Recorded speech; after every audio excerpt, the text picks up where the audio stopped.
Hello বন্ধুরা, দেখো আমি এই যে কাঁচা আম, সব কাঁচা আম দিয়ে কাঁচা আমের আমসত্ত্ব বানাবো। তার জন্য কাঁচা আমগুলো এই দেখো, এই যে কাঁচা আম, আর এই যে এগুলো এখানে ছাড়াচ্ছি। এবার কাঁচা আম ছাড়িয়ে সেদ্ধ করে নেব, তারপরে বাকিটা তোমাদের সাথে শেয়ার করব। চলো কাঁচা আমে এবারে এই প্রথম কাঁচা আম দিয়ে আমি কিছু করছি। প্রতিবারই আচার বানাই, অনেক কিছু করি, এইবার কিচ্ছু বানানো হয়নি। তো এই প্রথম ফার্স্ট কাঁচা আমের আমসত্ত্ব দিয়ে শুরু করি। এক এক করে কাঁচা আমের অনেক ধরনের রেসিপি দেখাবো তোমাদের সাথে, ঠিক আছে? চলো। তো দেখো বন্ধুরা, হ্যাঁ আমি একটু তাড়াতাড়ি করছি, নাহলে অনেক বড় ভিডিওটা হয়ে যায়। সব কিছু তাড়াতাড়ি আজকে একটু দেখাবো। তো এই যে আমটা আমি সেদ্ধ করে রেখেছি, এবার আটিগুলো এই যে এখনও গরম আছে তো আমি ধরতে পারছি না, এই আটিগুলো একটু ঠান্ডা হলে আটিগুলো ছাড়িয়ে নেবো। তো প্রথমে আমি আমটা এইভাবে সেদ্ধ করে নিতে হবে, বুঝতে পারছো? অপরদিকে দেখো এই যে আমি মশলাগুলো কি কি দেবো আর কি। শুকনো লঙ্কা, আর এটা হচ্ছে জোয়ান, অল্প একটু মেথি, সামান্য মেথি না, তেতো হয়ে যাবে। এটা হচ্ছে ধনে, এটা হচ্ছে জিরা, এটা হচ্ছে পানমৌরি। এই হচ্ছে মশলার উপকরণ। এগুলো আমি একটুখানি হালকা করে একটু ভালো করে ভেজে নেবো, ভেজে নিয়ে ডাস্ট করে রাখবো। তোমাদেরকে লাস্টে দেখানো মানে নামানোর আগে দেখাবো, ঠিক আছে? গুঁড়োটা যে করব সেটা দেখালাম না, ঠিক আছে? এগুলো আমি ভেজে নিয়ে গুঁড়ো করে রাখবো। দেখো এইভাবে আমি সেদ্ধ করে আটিগুলোর থেকে এই আমের যে গাছটা বার করে নিয়েছি। এই যে এটা এরকম হয়েছে। এবার এটা কড়াইতে দেবো। দেখো এবার এটা আমি কড়াইতে দিয়ে দিলাম।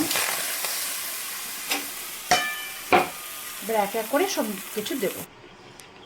তো দেখো এর মধ্যে সবার প্রথমে দেবো নুন, তারপরে দেখো এই যে পুরো এক বাটি চিনি।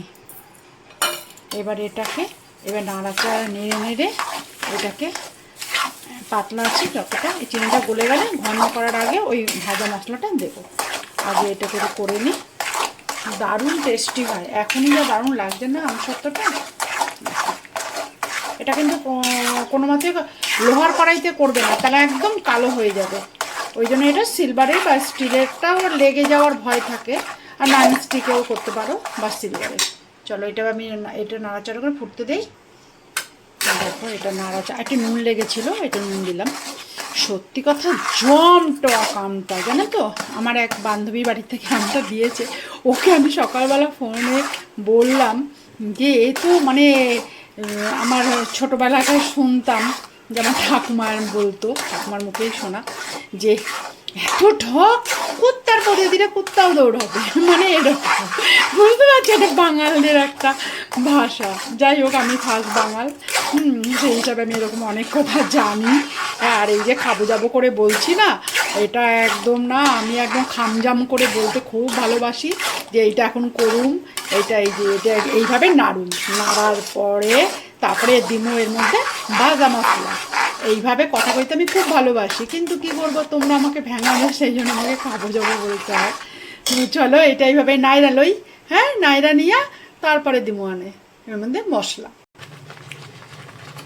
তো দেখো এইভাবে যেন মনে হইতেছে যে এটা পুরো সেই যে পাকা তালের ক্ষীর যখন আমরা বানাই না, তখনের মতন লাগতেছে না, পুরো পাকা।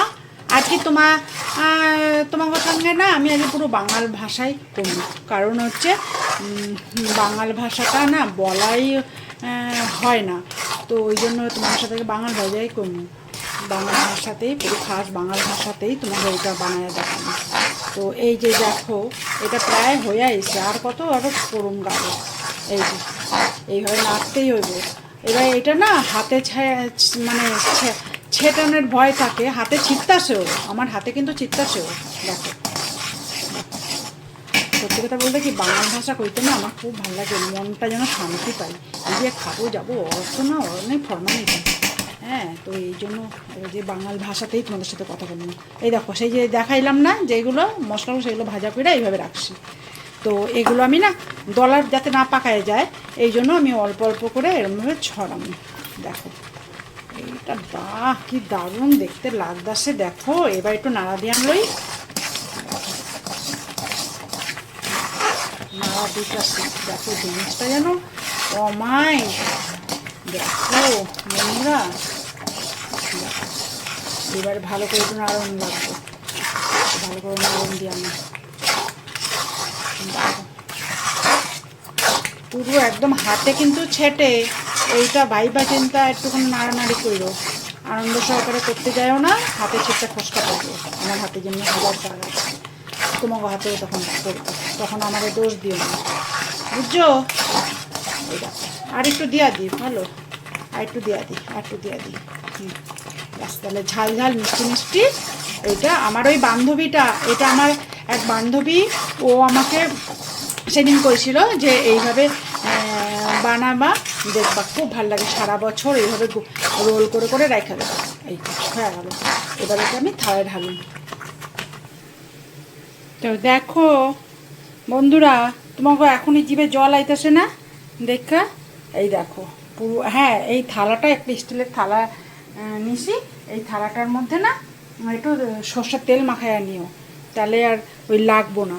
হ্যাঁ, এই যে এইবারে একদম তোমাদেরকে দেখামো হচ্ছে যখন শুকনো হয়ে যাব কীভাবে কাইটটা কাইটটা রাখুন বোতলে, সেটা দেখাম। তো চলো, আমার এটা আমসাতে রেডি, এবার আমি রোদে দিতে যাবো, বুঝছো?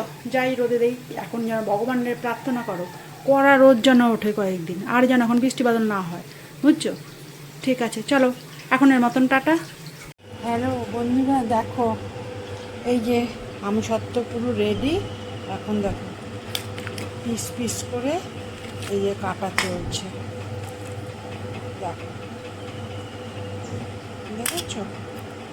এইভাবে রোদে শুকিয়ে, তোমাদেরকে আর রোদে শুকানোটা দেখায়নি, এটা পুরো থালায় তেল মাখিয়ে, বলেছিলাম না তেল মাখিয়ে রোদে শুকিয়েছি।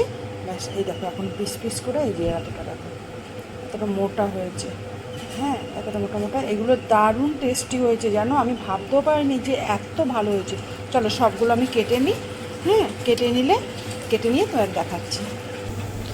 দেখো বন্ধুরা কতগুলো হয়েছে, দেখো কি সুন্দর, আগেও দেখালাম। এই যে আমার রেডি, এইটা হচ্ছে কাঁচা আমের আমসত্ত্ব, টক ঝাল মিষ্টি, দারুণ টেস্টি। তোমরা ওইভাবে বানিয়ে দেখো, কোনো ঝামেলাই নেই, ওইভাবে বানিয়ে দেখো, 1 বছর কেন তুমি 5 বছরও রেখে দিতে হবে ফ্রিজার করে। দেখো, চলো আজকের মতন টাটা। কাঁচা আমের আমসত্ত্ব সবাই বানাও আর খাও।